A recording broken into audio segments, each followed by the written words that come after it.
Oke, kali ini kita akan coba dalami sekelompok tokoh dari zaman kuno yang kata-katanya entah bagaimana terus menggema ribuan tahun kemudian. Siapa sih sebenarnya nabi-nabi di perjanjian lama itu? Dan kenapa ya pesan mereka masih relevan sampai sekarang? Yuk kita bedah bareng-bareng. Nah, ini nih pertanyaan kuncinya. Coba bayangin deh, kamu punya pesan yang kamu yakin banget datangnya dari Tuhan. Tapi nggak ada satupun yang mau dengerin. Kira-kira apa ya yang bikin kamu tetap maju dan nggak nyerah? Mari kita cari tahu. Jadi inilah inti dari panggilan mereka. Seorang nabi pada dasarnya ya cuma seorang utusan, sebuah saluran gitu. Mereka bukan beramal yang nebak-nebak masa depan, bukan juga filsuf yang menciptakan ide-ide keren sendiri. Mereka itu menerima pesan ilahi yang seringnya berupa berita yang sulit banget. Dan tugas mereka cuma satu, sampaikan dengan setia, apapun risikonya. Oke, kita masuk ke bagian 1, utusan Tuhan yang tidak populer. Kita akan lihat peran dan konteks mereka. Dan percaya deh, pekerjaan ini jauh banget dari kata glamor atau enak. Poin paling pentingnya tuh ini. Jadi, nabi itu bukan profesi yang bisa kamu lamar atau pelajari di bangku kuliah. Ini murni panggilan langsung dari Tuhan kepada siapapun yang Dia pilih. Bisa jadi seorang gembala, seorang bangsawan, atau siapapun di antara keduanya.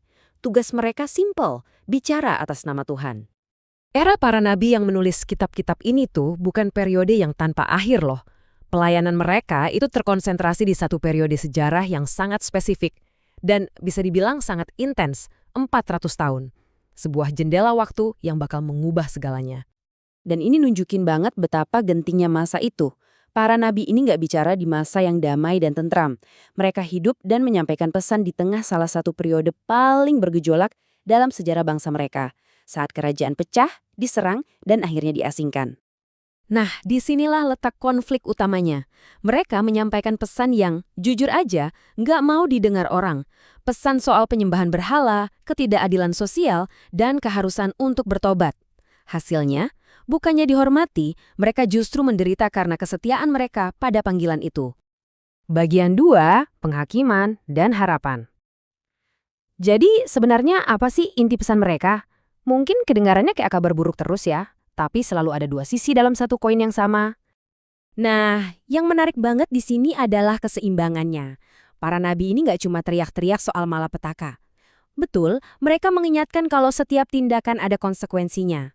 Penghakiman dan pengasingan itu adalah hasil dari ketidaktaatan. Tapi di setiap peringatan selalu terselip benang harapan. Janji bahwa Tuhan gak akan meninggalkan umatnya selamanya dan suatu hari nanti akan mengirim seorang penebus. Kita masuk bagian 3, sorotan pada Yesaya. Supaya kita benar-benar paham pesan penghakiman dan harapan ini, ayo kita fokus pada satu nabi sebagai studi kasus. Dan kayaknya nggak ada contoh yang lebih pas dari Nabi Perjanjian Lama selain Yesaya.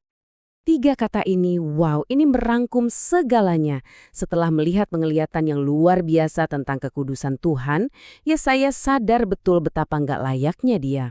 Tapi, dia tetap dengan rela menjawab panggilan itu.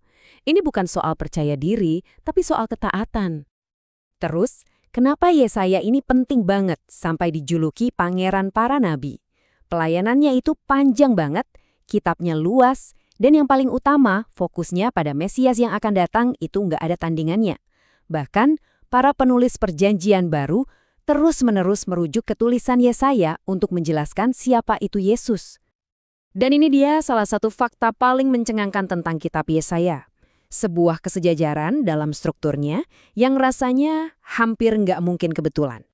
Coba deh perhatikan ini. Kitab Yesaya punya 66 bab, sama persis kayak Alkitab yang punya 66 kitab. Lalu 39 bab pertama fokusnya ke penghakiman, mirip seperti 39 kitab Perjanjian Lama yang banyak menekankan hukum dan konsekuensi dosa. Dan 27 bab terakhirnya membawa pesan penghiburan dan harapan yang mencerminkan 27 kitab Perjanjian Baru yang isinya kabar baik tentang keselamatan. Ini seperti miniatur Alkitab kan? Luar biasa.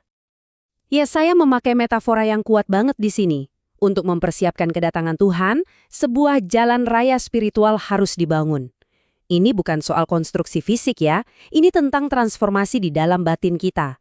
Merendahkan kesombongan, membiarkan Tuhan mengisi kekosongan kita, berbalik dari jalan yang salah, dan mengizinkannya menghaluskan sudut-sudut kasar dalam karakter kita.